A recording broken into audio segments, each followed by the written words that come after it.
Zdravo, ja sam Saša, po zanimanju sam vaspitač u vrtiću i autor i voditelj ovog TV serijala za odraslu i decu pod nazivom Moja Srbica.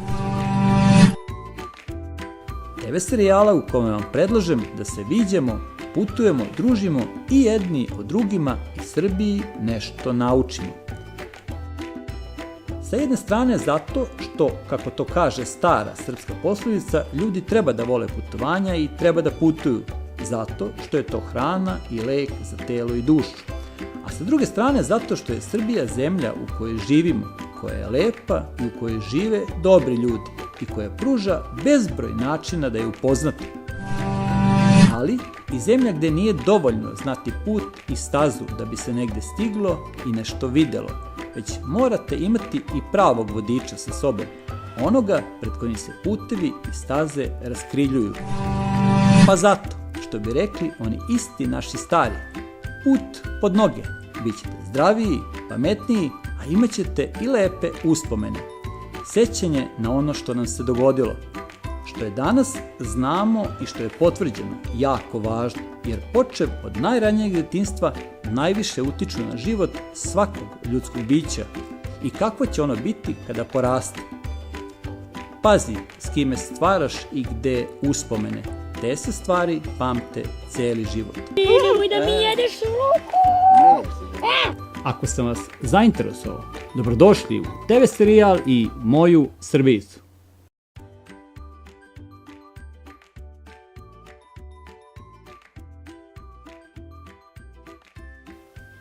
Zdravo! Tema naše današnje emisije izdata je knjiga i književnost za decu, uopšte i u Srbiji. Šta je to knjiga?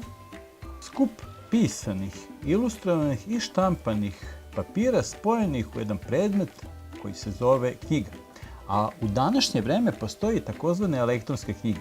To su vam one knjige koje se ne mogu otvoriti i listati i čitati drugačije nego ako ih otvorite na nekom od digitalnih uređaja, kao što su to, na primjer, danas pametni mobilni telefoni ili kompjuteri. Šta je to književnost? To su napisana dela, ili kako sam ja to malo pre rekao da se zovu, knjige. Mogu biti napisane u stihu, dakle pesme, ili govornim jezikom, odnosno priče. I mogu naravno da budu sa ilustracijama i bez ilustracija. Oni ljudi koji pišu knjige zovu se pisci. E sad, o samim knjigama možete štošta da saznate na nekoliko mesta, uglavnom u institucijama na temu knjige. To su pre svega muzeji na temu knjige, potom biblioteke gde se knjige čuvaju i mogu se uzeti da bi ih pročitali, odnosno u knjižarama gde su knjige izložene i mogu se kupiti takođe radi čitanja. A u našem današnjem slučaju mi najpre idemo do muzeja knjige srpske književnosti i putovanja u Beogradu, a potom idemo do muzeja i rodne kuće najpoznatijeg pisca za malu decu u Srbiji, Jovana Jovanovića Zmaja, u mestu koje se zove Sremska Kamenica. Pa zato pođimo do Sremske Kamenice. Idemo!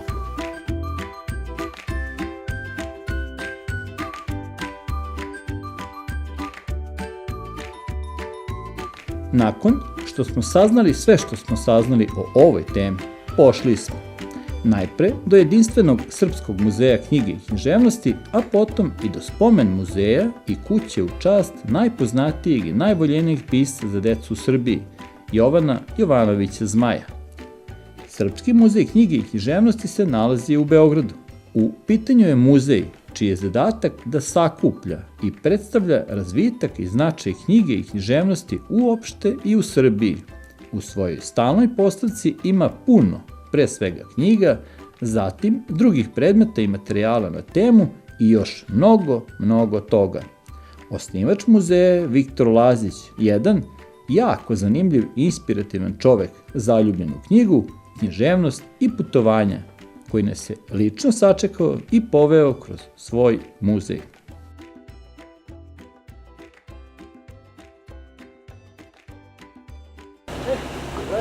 Evo došli smo.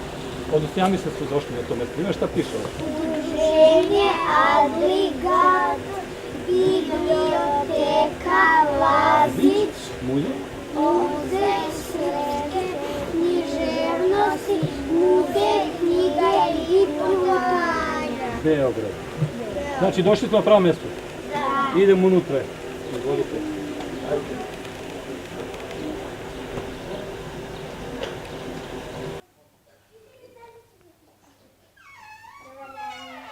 Dobar dan, dobrodošli. Sandra, Viktor. Aleksa, Viktor. Milica. Aj ne, moram da ponovim 100 puta, ste zapamtili. Viktor. Viktor. Pa dobrodošli. Došli ste nam u Muzej knjige i putovanja i Muzej srpske književnosti, on je u drugim prostorijama. Muzej knjige i putovanja treba sad da vam pokaže što više različitih zemalja sveta putem njihovih knjiga koje oni prave. A prave knjige na različite načine, od različitih materijala i u raznim oblicima.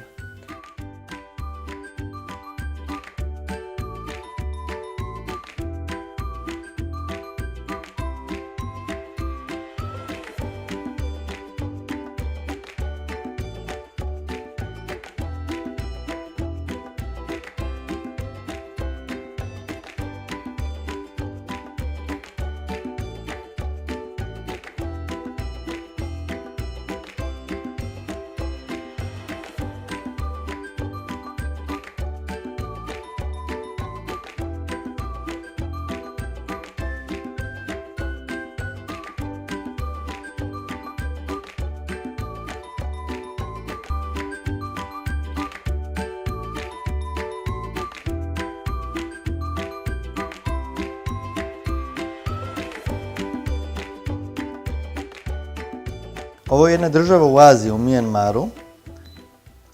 Oni su budisti, to je jedna posebna religija i oni slikaju ovako svoje knjige. Kod njih ima jako puno nepismenih ljudi i onda oni prave ovako knjižice kao stripove, tako da i onaj ko ne ume da čita može zapravo da pročita knjigu posredstvom slika. A sa druge strane je tekst za one koji znaju da čitaju. I da vas naučim, recimo ona je sad dodirnula knjigu, ali je lepo dodirnula. Kada imate ovakve knjige, nikada ne dirate tamo gde je neki tekst ili nešto, jer možete svojim prstom da skinete boju.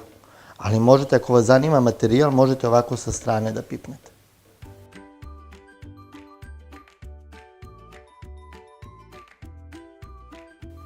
Etiopija je jedna zemlja u Africi, oni su isto pravoslavni kao i mi i ovo su njihove knjige.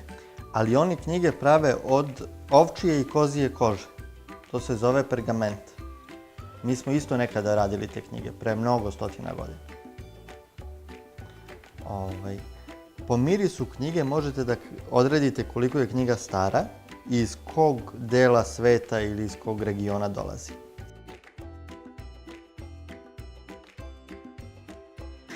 Što se jače knjiga osjeća, to znači da je novija, jer ta koža kako prođe mnogo godina, taj miris se izgubi.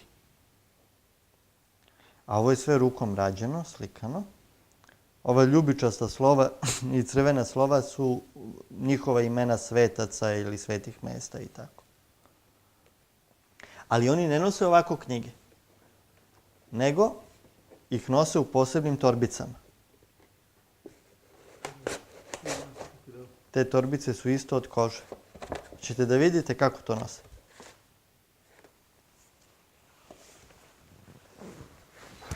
Sad, u čemu je caka? Vidite kako? Slobodne su mi ruke. Mogu da kopam, mogu nešto drugo da nosim, mogu šta god.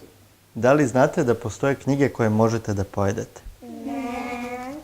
A jeste doručkovali jutros? Da. Onda mogu da vam pokažem da ne griskate knjige. Ova knjiga ovde je od pirinča. I to rade u Kini. Naprave knjigu na takav način da ako su gladni mogu da dodaju neke začine, nešto i to se pretvori u kašu i onda mogu to da pojedu. I onda neko ko ima veliku biblioteku ima zalihu hrane, ne mora da se brine ako će biti rat ili nešto se dogodi loše da ne ostane glad. A ova ovde je od slonovog izmeta. Slon kaki i onda to Tajlanđani od slonove kake naprave knjigu.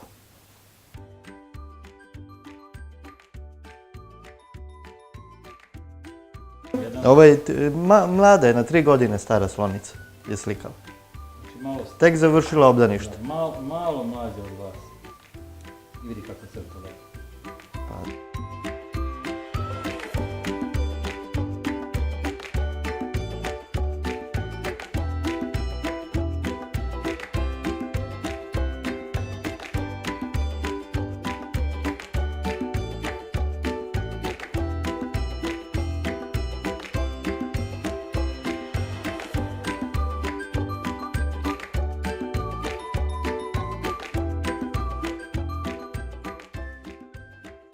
Pa ovo je, list stranice su od lišća palme. I ovo je sve rukom slikano. Ima i sa druge strane. To je knjiga za lečenje jedna. A ove korice, to pleme je nekada radilo korice od ljudskih kostiju i mi ne znamo, vrlo je moguće da je ova korica od ljudskih kostiju. Ovo je prava glava pirane. Pirana je jedna od najopasnijih riba na svetu.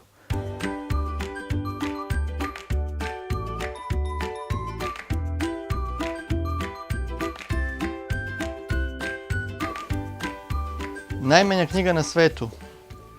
3,5 mm. Najmanja cela knjiga. Ima i manjih, ali nisu cele. Ovdje je cela smanjena. Vidite moj nokat? Da. Da li je veći ili manje? Veći. Pa nokat je veći, jeste. Imamo veliku kolekciju tako tih minijaturnih knjiga. A kako čitaju? Pa trebaju ti posebni aparati da čitaš.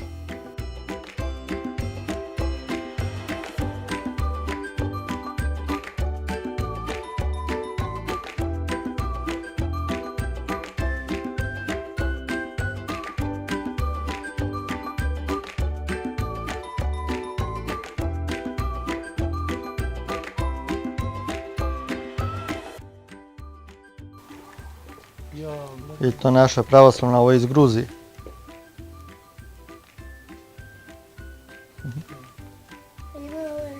Ovdje su ikone, da.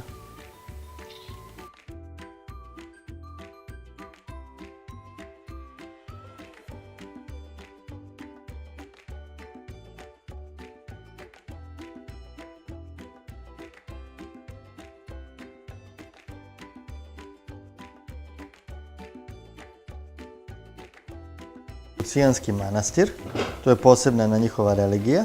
Ovo su štapići od bambusa. Vidite gore od ozdo na gore, ovako, pa onda nastavlja od ozgo na dole. Onda kad su već dole, nastave sledeći od ozdo. I tako u krug čita. Gore, dole, gore, dole, gore, dole. A ovo su originalne lutke za balinežansko pozorište. Lutkarsko pozorište.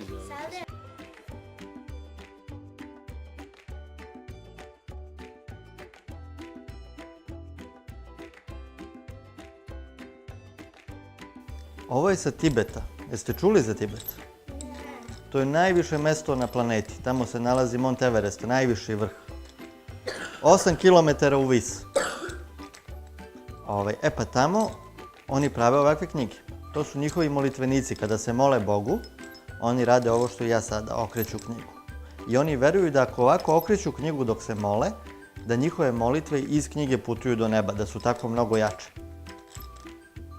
Ćete da vidite unutra?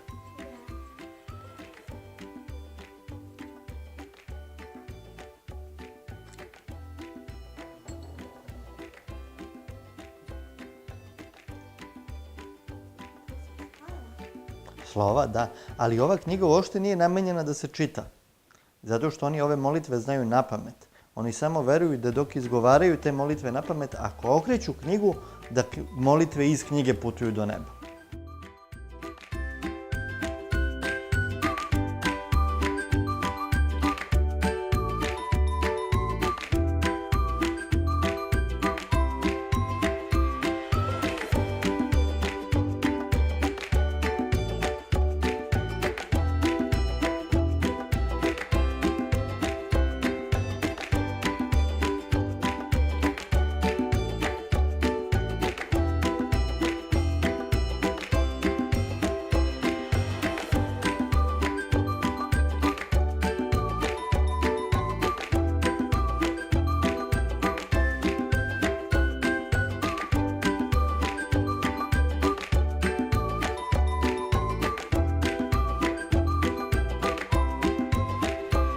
sada pravac Sremska Kamenica, gde se nalazi spomen muzej i kuća najpoznatijeg, najpopularnijeg i najvoljenijeg pisca za decu u Srbiji, Jovana Jovanovića Zmaja. Ona je danas u sastavu Muzeja grada Novog Sada u Novom Sadu. Muzej čine dve kuće, glavna i pomoćna, sa stalnom postavkom, koju čini spomen zbirka u kojoj se nalaze originalni dokumenti, spisi, fotografije, predmeti posvećeni životu i radu Jovana Jovanovića Zmaja, od njegovog rođenja pa sve do njegove smrti. A na sve ovo, tu je i spomenik na Zmajevom trgu u Sremskoj Kamenici, njemu u čast. Bronzana figura sa devojčicom, realistički obrađena u bliskom, čak roditeljskom odnosu, potenciran knjigom kao sponom koju zajedno drže, čime je ova priča zaokružena. Kroz ovaj muzej, kuću i život Čika Jove sprovela nas je kustos u ovom muzeju Marijana Ratkelić-Lazić. Dobar dan. Dobar dan, drugari. Vi ste došli u muzej Čika Jove Zmaja, odnosno u kuću gde je on živeo i radio. Ali ne u Čika Jovinu rodnu kuću, kako to dobar deo naših posetilaca misli. On se rodio nedaleko odavde, u gradu Novom Sadu, 6. decembra 1833. godine u bogatoj i uglednoj porodici Jovanović, a ovu kuću zajedno sa dvorištem i okućnicom kupio je sebi kao odrastao čovek od nekih 40 godina u nameri da ima jedno malo mirno mesto gde će moći da se odmara i da piše svoje pesme. Sad ćemo zajedno da prođemo kroz našu postavku i da vidimo šta se sve nalazi ovde u Čika Jovinom muzeju. Ovako, prvo, mnogo njegovih zbirki pesama. Napisao je preko 80.000 stihova. Prvu pesmu objavio kada je imao svega 16 godina. Od predmeta ličnih koje je Čika Jova koristio, evo ovde se nalaze 3 stolice. Ove stolice imaju i svoja imena. Ne samo da je to u ono vreme bila moda, nego ova imena nešto i znače. Joca je naš Čika Jova Zmaj, to mu je nadimak, bio u krugu porodice i ostao mu je još od detinjstva. A Leposava i Nevena, to su Čika Jovine bratanice, od njegove rođene braće kćeri, koje su dolazile kod svog strica ovde u Kamenicu, uglavnom leti, i imale su ovako svoje stolice na kojima su mogle da sede. Poznatih pesama tu je recimo Mali Jova, pa Materina Maza, tu je i čuvena zimska pesma. Pa kada je rađena ova čuvena serija Neven, verovatno su se vodili likom Pura Moce i kada su snimali ovu seriju. Tako da i Miki i Petar Kralj zaista podsjećaju na ovog Čika Jovinog Pura Moce.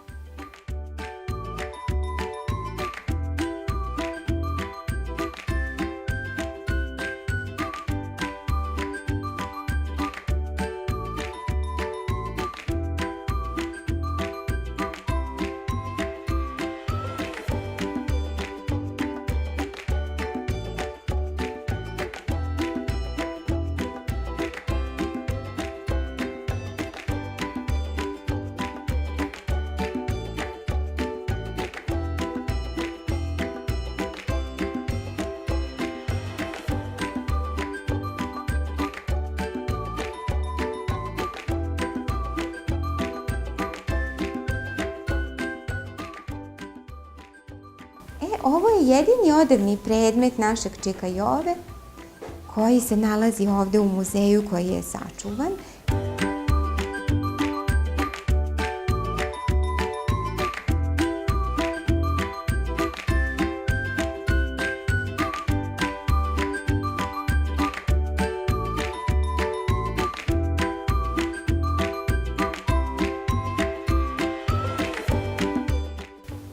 I fotografija Čika Jove i njegove rođene braće.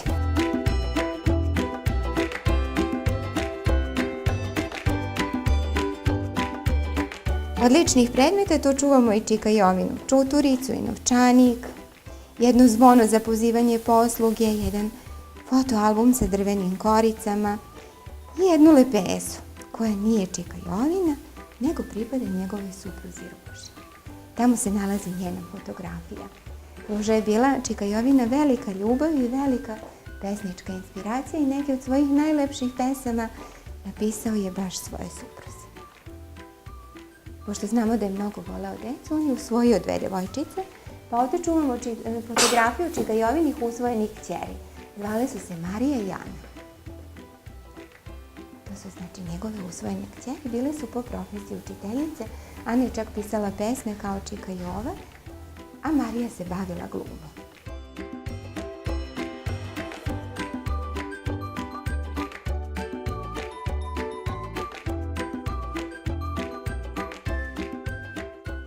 I sad ćemo mi da uđemo da vidimo kako to izgleda Čika Jovina i radna soba i soba za odmor.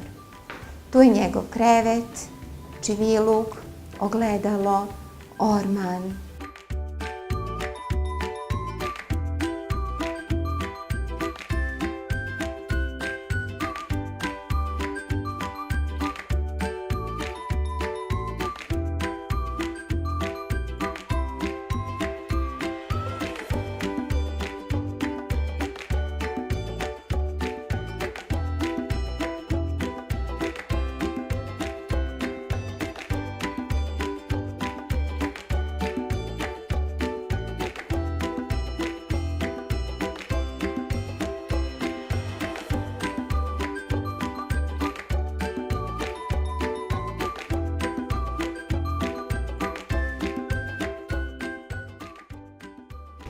Našu današnju emisiju Izlet tragom knjige i književnosti za decu u Srbiji završavamo ovde u Sremskoj Kamenici na Zmajevom trgu, pored spomenika u čast Zmaju, deci i knjizi u Srbiji.